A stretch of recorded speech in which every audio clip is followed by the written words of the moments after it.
আরেকটু সামনে যাওয়ার পরে একটা শ্মশান ঘাট আছে। তো শ্মশানের সাইডে যে নদীর মাঝখানে আমি হঠাৎ করে একটা আগুনের মতন দেখতে পাই। আগুনটা কমতাছে না, কমতাছে, নিভতাছে, জ্বলতাছে। এটা মানে স্বাভাবিক যে আগুনগুলো হয় এগুলো থেকে আর একটু উজ্জ্বল। ওই শ্মশান ঘাটে অনেক সময় অ্যাক্সিডেন্ট হইতো। 3টা শিয়াল ছিল, শিয়ালগুলা স্বাভাবিক দেখতে যেমন হয় তার থেকে একটু বড় ছিল। সাধারণ যে শিয়ালগুলো আছে এগুলা মানুষ দেখলে দৌড় দেয়, কিন্তু ওই শিয়ালগুলো আমাদের দিকে তাড়িয়ে আসছিল।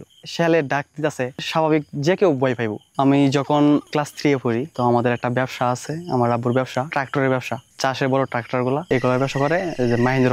এইগুলা আমাদের একটা গাড়ি নষ্ট হয়ে যায় রাতের বেলায়, পরের দিন আবার চাষ করতে হইব। সিজনের সময় অনেক কাজ ছিল, গাড়িগুলো রাতের ভিতরে ঠিক করতে হইব, মানে পরের দিন সকালবেলা চাষ যে কৃষক গুলো আছে তাদের জমি চাষ করতে হইব। তো আমার আব্বা গাড়ি নিয়ে গেছে রাজীবপুর, আমাদের এখান থেকে প্রায় 3 কিলো দূরে। ওখানে ওয়ার্কশপ আছে, তো ওখানে ওয়ার্কশপে কাজ করবে। তখন বাজে রাত 11টা, সাড়ে 11টা বাজে। তখন বাড়িতে কল দিছে, আমাকে কল দিছে যে একটা বিয়ারিং তুই একটু রাজীবপুর নিয়ে আস। আমি বিয়ারিংটা নিয়ে রাস্তায় গেছি, কোন অটো বা রিক্সা পাই নাই, অন্ধকার ছিল, হালকা চাঁদনি রাত ছিল হালকা। তো আমি রাতের 12টার দিকে আমার একটা সাইকেল ছিল, তো সাইকেল নিয়ে আমাদের গাড়ির একটা হেল্পার ছিল, তার নাম ছিল মিরাজ। তো ওরে নিয়ে আমরা সাইকেল নিয়ে বের হয়েছি। আমি একটা লাইট বানাইছিলাম মোবাইলের ব্যাটারি দিয়া, একটা বাল্ব দিয়ে একটা লাইট বানাইছিলাম। তো এই লাইটটা আমি সাইকেলের সামনে লাগাই আমি যাইতাছি। তো আমাদের এখান থেকে প্রায় 1-1.5 কিলোমিটার দূরে দুইজন ফোনিক্স সাইকেল, আগের সাইকেল গুলো ছিল ফোনিক্স সাইকেলে, আমি পিছনে বসছিলাম, আমাদের যে গাড়ি হেল্পারটা মিরাজ ও গাড়ি চালায় যাইতেছে। তো আমাদের এখান থেকে 1-1.5 কিলোমিটার দূরে একটা জায়গা আছে, নাম হচ্ছে বটতলা, একটা বট গাছ আছে, পুরান বট গাছ। তো ওইখানে যাইতেই আমার সামনে 3টা শিয়াল পড়ছে। শিয়ালগুলা মূলত সাধারণত দৌড় দেয়, কিন্তু ওই সময় একটু তারা আমাদের দিকে তাড়িয়ে আসছিল। তারপর ওই দিক থেকে আমি যে হেল্পারটা নামাইছি, আমি একটু আগে থেকেই সাইকেল চালাতে পারতাম ভালো, তাই নামাই দিয়ে আমি সাইকেল চালাইলাম। অনেক দ্রুততা আমি চলে গেলাম। শিয়ালের ডাক দিতেছে, স্বাভাবিক যে কেউ ভয় পাইবো ছেলের ডাক শুনলে। আর এত রাতে, যেহেতু 12টা সাড়ে 12টা বাজে গেছে। আমরা যেমন গ্রামাঞ্চলে যেমন জানি যে জিন বা শয়তান, আমরা অনেক সময় তারা শিয়ালের রূপ, কুকুরের রূপ এগুলো নিয়ে আসে। তো আমরা এখানে হালকা ভয় পাইছিলাম। তো আমরা যাইতাছি, আর একটু সামনে যাওয়ার পরে একটা শ্মশান ঘাট আছে, এখানে যারা হিন্দুরা আছে মলে তাদেরকে এখানে পুরাই। শ্মশানটা একটা মূলত জঙ্গলের মতন, জঙ্গলের পাশে শ্মশানটা, নদীর পাশে আর কি শ্মশানটা, একটা ঘাটের মতন রাস্তার পাশেই। তো আমি শ্মশান পর্যন্ত গেছি। তো শ্মশানের সাইডে যে নদীর মাঝখানে আমি হঠাৎ করে একটা আগুনের মতন দেখতে পাই। আগুনটা মোটামুটি যে মশাল গুলা জ্বালানো হয়, আগের দিনে মশাল জ্বালানো হইতো, এই সেরকম হয়েছে, পানির মাঝখানে হয়েছিল, আগুন ধরার কথা না। তো আমি এটা ঘাবড়ায় যাই। তারপরে এখানে 2 মিনিট 1 মিনিটের মতো দাঁড়াই। আমি দাঁড়ানোর পরে বিষয়টা আমি একটু বোঝার চেষ্টা করি। তো ওখানে দাঁড়াইছি, দাঁড়ানোর পরে দেখতেছি যে আমার শরীরটা কেমন জানি ঝিমঝিম করতেছে, আমার লুমগুলা দাঁড়ায় গেছে। তারপর ওখানে আমি আগুনটা কমতাছে না, কমতাছে, নিভতাছে, জ্বলতাছে।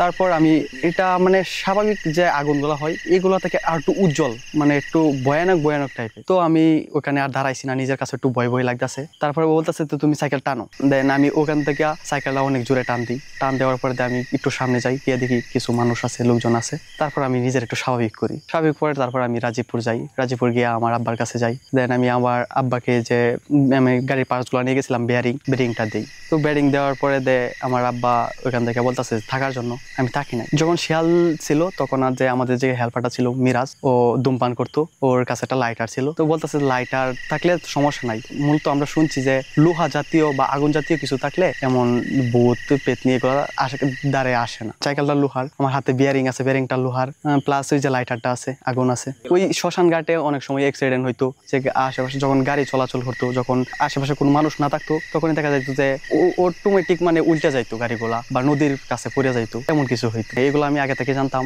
যার কারণে আমি একটু ভয় পাইছিলাম। তারপর আমি একটু আগে থেকে একটু সাহসী ছিলাম, নিজের একটু শক্ত রাখার চেষ্টা করছি।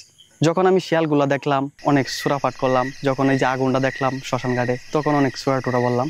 যে শ্মশান ঘাটে যখন লাশটা পুরানো হয়, যে আগুনটা জ্বলে, মানে শ্মশান ঘাটে তো অনেক বড় আগুন জ্বলে, এত বড় ছিল না, মানে মোটামুটি লেভেলের একটা আগুন ছিল, পানির মাঝখানে জ্বলার কথা না। এটা ভৌতিক একটা। 3টা শিয়াল ছিল, শিয়ালগুলা স্বাভাবিক দেখতে যেমন হয় তার থেকে একটু বড় ছিল, যার কারণে আমি ওইখানে একটু ভয় পেয়ে যাই। রাস্তাটা হ্যাঁ ভাঙা ছিল, যে উসাকিলা থেকে রাজীপুরের যে রাস্তাটা, এখন হয়তো একটু মোটা হয়েছে, আগে আরো সরু ছিল, চিকন ছিল। বাসা আসলাম, আমি জানি যে এগুলা হন্টেড কোনো কিছু দেখলে আগে গোসল করে বাসায় ঢুকতে হয়। দেন আমি গোসল করলাম, তারপর আমি রুমে ঢুকছি। মানুষের কাছে শুনছি যে জিন, পরি বা ভূত এগুলো আর কি বিভিন্ন প্রাণীর রূপ নিয়ে আসে, যেমন শিয়াল, কুকুর, বিড়াল এগুলোর রূপ নিয়ে আসে। সাধারণ যে শিয়ালগুলো আছে এগুলা মানুষ দেখলে দৌড় দেয়, কিন্তু ওই শিয়ালগুলো আমাদের দিকে তাড়িয়ে আসছিল। শ্মশানটা সাধারণত যে শ্মশানগুলা যেমন হয় আর কি, ওরকমই পুরো ঘটনায় ভয় পাইছি যে শ্মশানের যে নদীটা ছিল, নদীর মাঝখানে যখন আগুনটা জ্বলতে দেখছি তখন আমি একটু ভয় পেয়ে গেছি। ও আমার শরীরে ঘুরে বেড়ায়। রহস্যময় এমন অনেক ঘটনা পৃথিবীতে ঘটে যার ব্যাখ্যা বিজ্ঞান দিতে পারে না। তোমরা কারা যাচ্ছ? আমাদের উঠাও। অবিশ্বাস্য এমন গল্প শুনতে চায় চলতি গল্প বলতে আমাদের সাথে যোগাযোগ করুন। একবার, দুবার, তিনবার। ফোন 0961102759 অথবা ফেসবুকে ইনবক্স করুন।